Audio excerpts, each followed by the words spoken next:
4 years after the end of the bloody civil war in Sri Lanka, we've uncovered new evidence of human rights abuses against minority Tamils.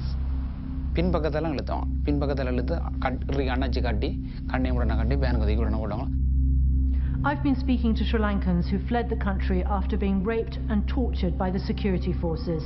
These are not the sort of stories you can report inside Sri Lanka. Even abroad, those who speak out still fear for the safety of their families back home.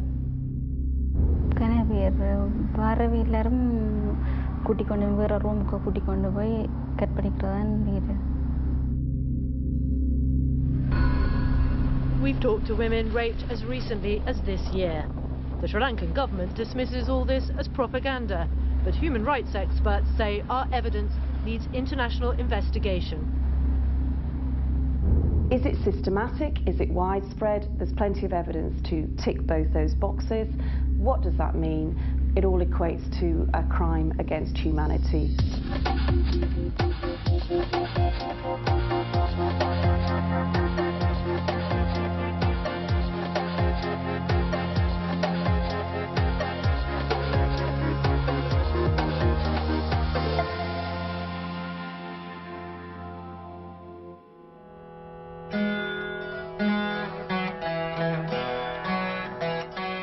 This is what the Sri Lankan government wants you to see.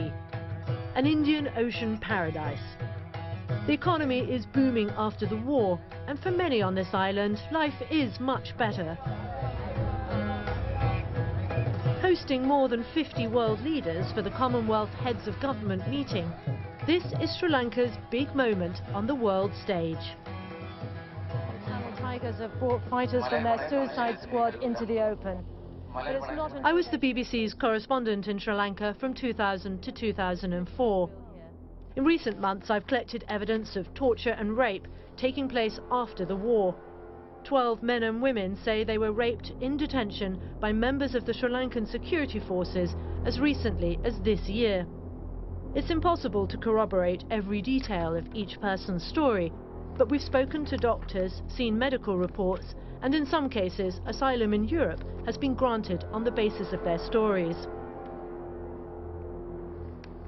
This young woman, given asylum in the UK, says she was abducted earlier this year in Sri Lanka. Bundled into a white van, blindfolded and handcuffed, she never saw the outside of the building where she was held, but she did hear other Tamil women screaming. After being beaten into signing a confession in a language she couldn't understand, the rapes began.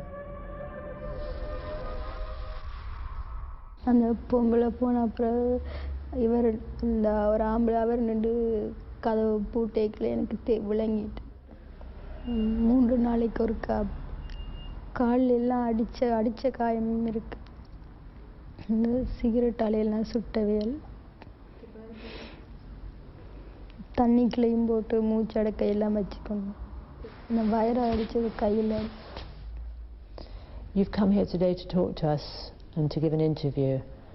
How difficult was that as a decision to do that?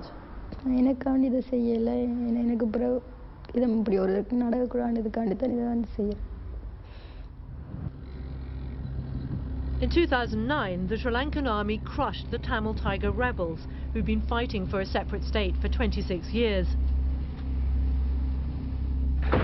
Over the decades, the Tigers had used suicide bombers and child soldiers, assassinated presidents and prime ministers. By the end, they were prescribed as terrorists around the world. But the government's victory was overshadowed by allegations of war crimes and crimes against humanity, charges also leveled at the Tigers.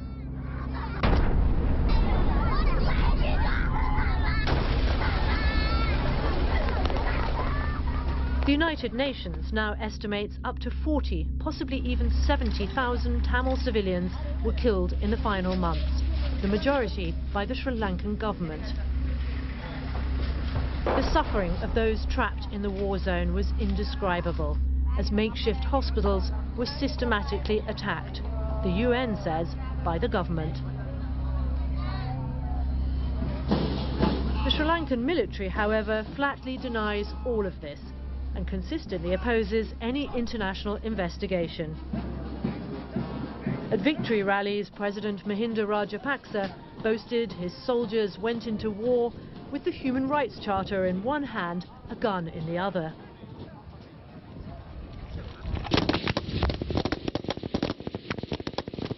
This was a conflict where thousands of rebel women fought alongside men, which made all Tamil women potential terrorist suspects.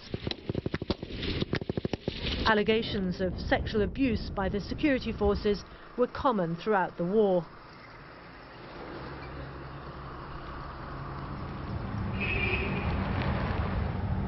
Siva is a former rebel granted asylum in Europe. In early 2009, he was detained on suspicion of being a terrorist and badly tortured. He says he witnessed the horrific sexual abuse of a captured woman fighter in a Colombo police station. அந்த புள்ளைங்க என்ன செஞ்சாங்க, உடுப்பெல்லாம் கலட்டிட்டாங்க. கலட்டப்பட்டு 2 காலம் விரிக்கப்பட்ட நேரத்தில் வந்து அவங்களோட empty போத்தல் இருந்த Coca Cola போத்தல் இருந்தது. அதே நேரத்தில் கொக்கோகோலா போத்தல் அந்த புள்ளைங்க ஆண் உடம்புல அடிக்கப்பட்டு அந்த புள்ள கத்துனது மட்டும்தான் அந்த புள்ளைங்க அறிவே இல்லை. அதே நேரத்தில் எனக்கு அதை பார்த்து கொண்டு இருந்த நான் அதே நேரத்தில் எனக்கு கைவிலங்கு. அதுக்கப்புறம் நான் அந்த புள்ளையை சந்திக்கலை. அது வந்து மறக்கலை, எனக்கு அந்த சம்பவம் மறக்கலை. The final days of the war were the most brutal. These previously unbroadcast photographs, believed to have been taken by government soldiers, appear to show dead Tamil women. This woman I filmed a decade ago worked in the Tamil Tiger media unit. Her name was Itjp. Newly released footage shows she surrendered to the army at the end of the war, though the government says she died in battle. Horrific images of her dead body were accepted as authentic by the United Nations. They said this footage raised a strong inference that rape or sexual violence may have occurred either prior to or after execution.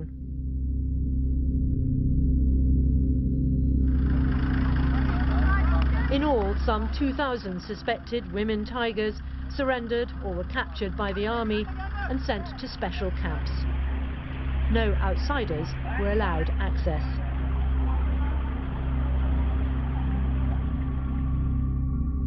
This woman, who now has asylum in the UK, was a humanitarian worker who says she was forced to join the rebels during the war. When it ended, she hid among civilians in this giant refugee camp.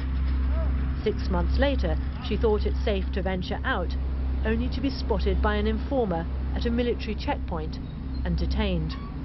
If they arrested women, they normally give the torture, is raping. Is that what happened to you? Yep. Once or many times? It's so many times. So not different men. And did they also hurt you physically in other ways? Physically, is they are beating, burning, cigarette burn, like that. If they like whatever doing, they are doing. It's rare for Tamil women to talk about sexual abuse, but with no hope of justice, some women are now starting to speak out in the hope of stopping this happening to others. The social stigma in Tamil society is so powerful surrounding rape that Anandi says even if she met her parents again, she wouldn't tell them what happened to her. In our culture, is raping is very bad thing. If that woman raping, that people's thinking they are looking different way.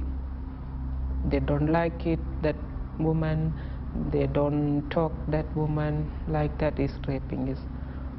But that in our culture is like that,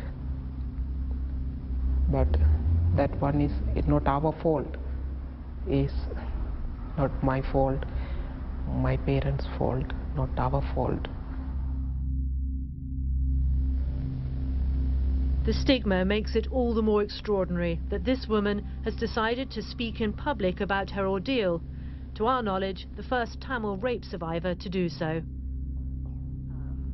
Nandini says she was raped by the military as recently as this year. 5 பேர் 6 பேர் வந்தவங்க மேல என்னோட கதைக்க போறேன்னு சொல்லி அம்மாவை விட இல்லைன்னு கதைக்கிறதுக்கு. இல்லைன்னா அம்மாவை தள்ளி இழுத்தி போட்டு என்னை இழுத்து வேனுக்குள்ளே போட்டாங்க. கண் கை எல்லாத்தையும் கட்டி போட்டு தூக்கி போட்டாங்க. போட்டு 5 மணித்தியாலம் கிட்டத்தட்ட 5 மணித்தியாலம் இருக்கும். வேனில் கண்ணை கட்டிட்டு எனக்கு எங்கே கொண்டு போகிறாங்கன்னு தெரியாது. கொண்டு போய் ஒரு ரூமுக்குள்ளே போட்டாங்க. போட்ட உடனே மாறி மாறி அந்த காவலுக்கு நிற்கிறவங்களே நான் நித்திர கொள்ள விடாமலே முதல் நாளே என்னை ரேப் பண்ண தொடங்கிட்டாங்க. அடுத்த நாளும் பிடிக்கவும் அதே வீட்டில் தான் ரேப் பண்ணிக்கொண்டே இருப்பாங்க. என்னால் தாங்கவே இல்லை. சரியான கஷ்டம், சொல்லவே இல்லாமல் இருக்குது. ஆமியோட படம் வருவாங்க.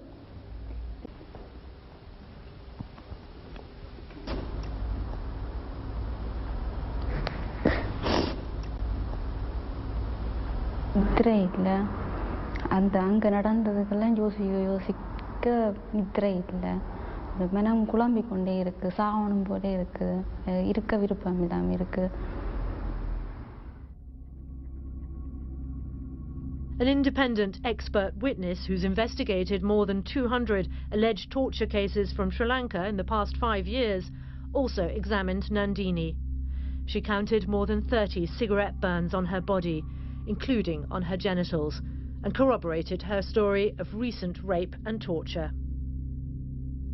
The doctor dismisses any suggestion that Tamil women are inventing stories of rape to get asylum abroad, or as propaganda against the Sri Lankan government. Very often they're not functioning at all. They're lying on their bed all day. They're not sleeping. They're not eating. They're not talking to people. They want to avoid people. They've got constant memories of what happened to them. And they're highly distressed. And that sort of distress is very difficult to fake? I think it's very difficult to fake. Yes, I would say it's very difficult to fake. It's also actually very difficult to describe for a person who hasn't experienced the trauma of being severely tortured and badly raped, to actually describe the day-to-day effect. The Sri Lankan military says between 2007 and 2012 there were only 5 incidents of sexual violence reported in the north of the island involving soldiers. But the campaign group Human Rights Watch has documented 62 cases of sexual abuse by the Sri Lankan military after the end of the war. The author of their report says they found a similarity in the accounts they collected that strongly suggested sexual abuse by the Sri Lankan military was both widespread and systematic. There were enough pointers in the evidence that we gathered that showed quite clearly that this was not perpetrated by rogue officers or were random acts of violence. There was a level of coordination and a level of a pattern of abuse which was systematic across all the cases. And we've been hearing similar stories from women's groups based in northern Sri Lanka. They say they now have to deal with increasing numbers of unwanted pregnancies after soldiers have raped Tamil women or coerced them into sexual relationships.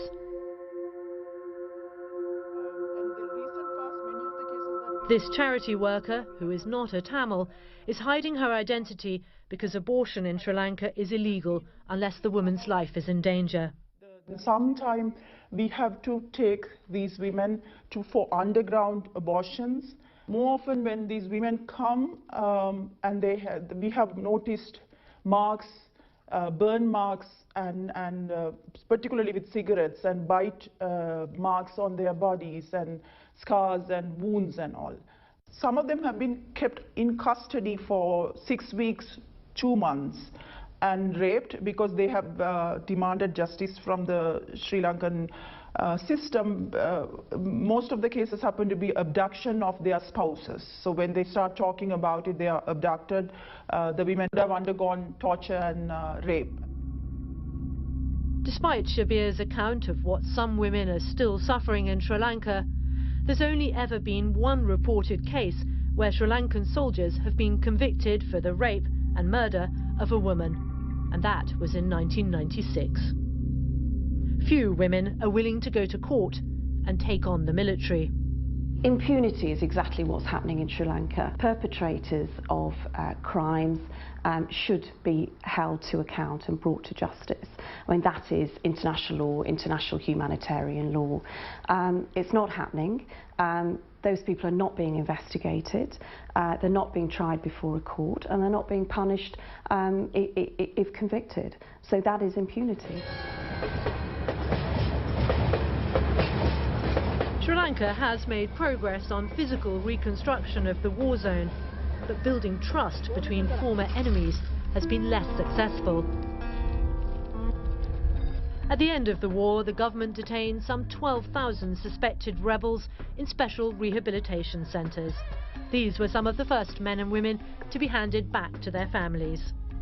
The government's release certificates state that the individual has been socialised in detention.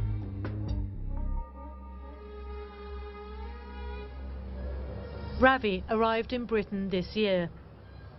He says he was forced to join the Tamil Tiger rebels, but only spent 6 months with them before the war ended. Then he says he was detained for nearly 4 years in the government's official rehabilitation program. அடிச்சாங்க வந்து வயித்துல குத்தினாங்க சிகரெட்டெல்லாம் சுட்டாங்க பெரிய பெரிய பைப்பால் மண்ணுரப்பிய பைப்பால் அடித்தாங்க பிறகு petrol back போட்டாங்க பிறகு தண்ணி பரலுக்குள்ள தலையை அமர்த்தினாங்க வேறு இந்த விதையெல்லாம் அதாவது. The Sri Lankan government says it has a zero-tolerance policy for torture. It also says it created a world-class terrorist rehabilitation program that fostered inner peace and love. The inmates of the rehabilitation centres are said to have been offered education, training, healthcare and facilities for sports and entertainment. எல்லா இடமும் நான் இருந்த இடம் எல்லா இடமும் என்ன துன்புறுத்திருக்காங்க விதையெல்லாம் பிடிச்சி அமர்த்தி அப்படின்னா அதாவது என்ன செய்வாங்க விசாரணையாண்ட கூட்டி போனா ஓகே விசாரிப்பாங்க விசாரிச்சுட்டு அப்படி இப்படின்னு சொன்னேன் என்ன செய்வாங்க அந்த விதையெல்லாம் எடுத்து ஒரு லாச்சி மாதிரி ஒரு பாக்ஸ் ஒன்று இருக்கும் அந்த லாச்சி தான் அது சொல்லப்போனால் அந்த லாச்சிக்குள்ளே போட்டு அடிப்பாங்க அடிச்சு விடணும் அந்த எனக்கு என்ன சில நேரத்தில் மயங்கியெல்லாம் போயிடுவோம் அப்புறம் என்ன செய்வாங்க ஒரு இப்போ வேறொரு ஆளை கூட்டி வந்து அவன் ஆணுறுப்பங்களோட வாய்க்குள்ளே வைக்கிறது அப்படியானது சில நேரத்தில் அடிச்சுக்கிட்டு மயங்கிட்டோம்டா சில நேரம் மூத்திரம் எல்லாம் பெய்வாங்க அப்படியானது செய்யணும். And this was soldiers or police or people in civilian dress? Who did this to you? அது குறிப்பிட்டு சொல்ல முடியாது யாருண்டு. அதாவது இப்போ ஒரு 5 பேர் வந்தால் 2 பேர் சிவிலில் இருப்பாங்க 2 பேர் யூனிமத்தில் இருப்பாங்க அப்படியான யூனியம் வந்து இராணுவத்துக்கு Sri Lanka இராணுவத்துக்கு வழங்கப்படுற. Ravi's medical report says his scars are consistent with being beaten and burnt, and it concludes that the most likely explanation is that he was indeed severely tortured. Stories like these are only emerging now because it's taken years for former Tamil Tigers like Ravi to escape abroad and be able to speak out. We've found 6 Tamils in the UK who also allege torture in the rehabilitation programme. 4 of them have government documentation to prove they were in the camps and independent medical reports establishing torture. This is the first evidence to demonstrate what many human rights groups long suspected, that in some of the camps at least, torture took place, not rehabilitation. They have the characteristics that you'd expect of thermal contact burns.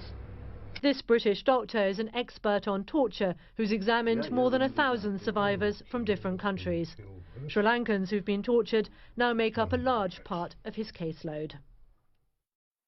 My fear is that this is an organized activity, and I find it hard to believe, if that is true, that this could be done without connivance of state authorities.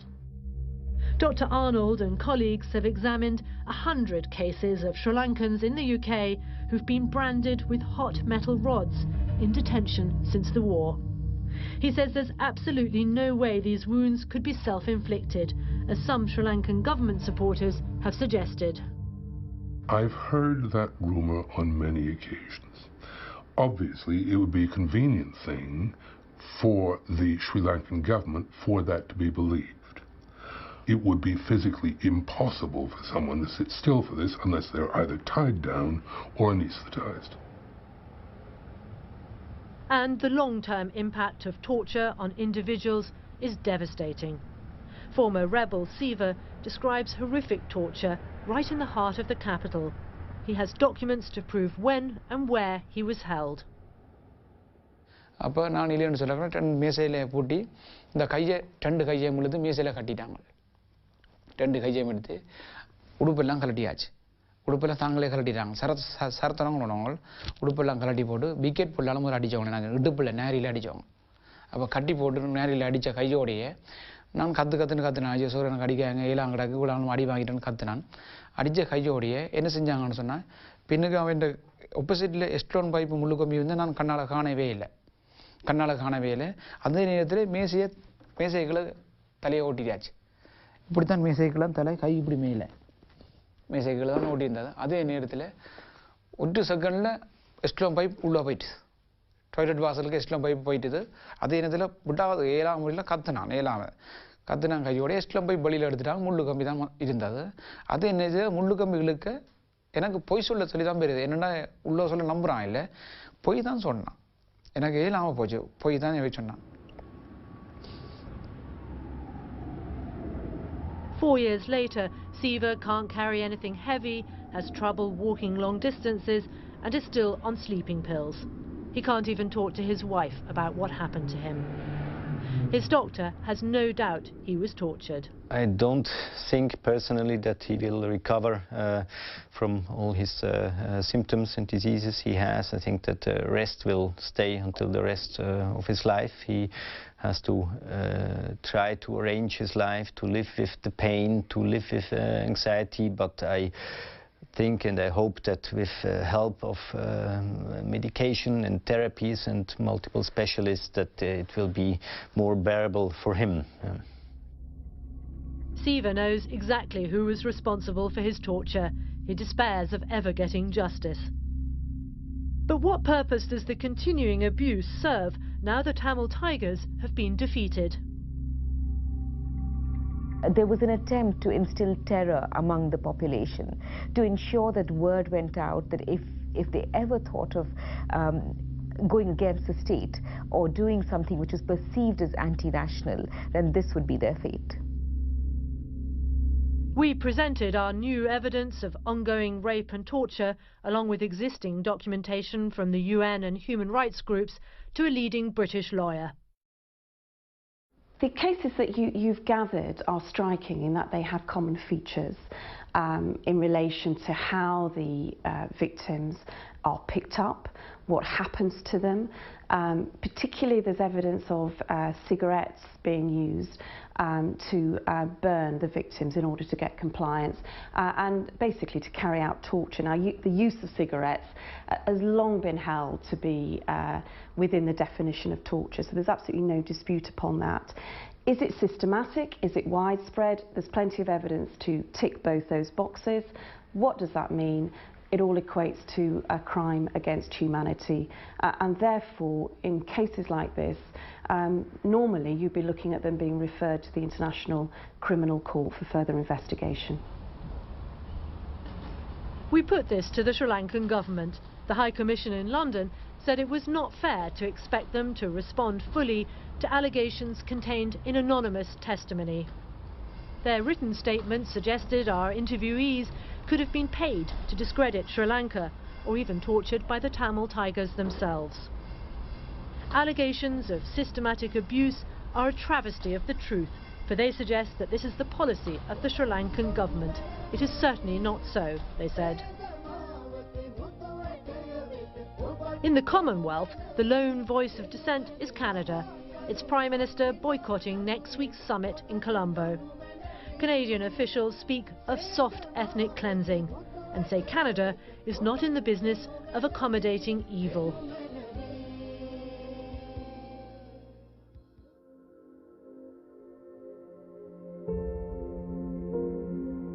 In a statement to the BBC, Britain's Foreign Minister said he was very concerned by reports of a culture of impunity for rape.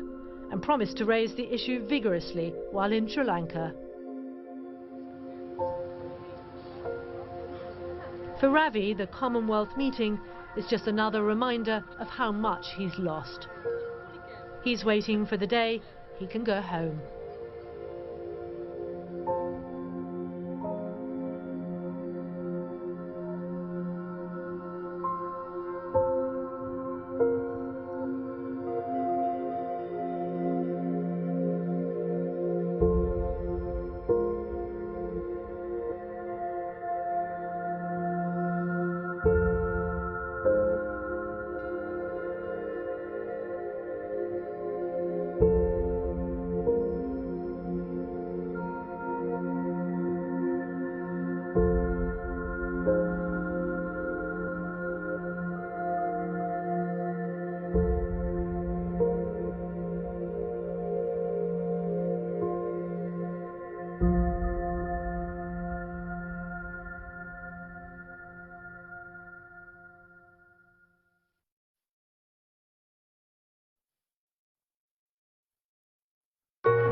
At Shell, we believe the world needs a broader mix of energies to move,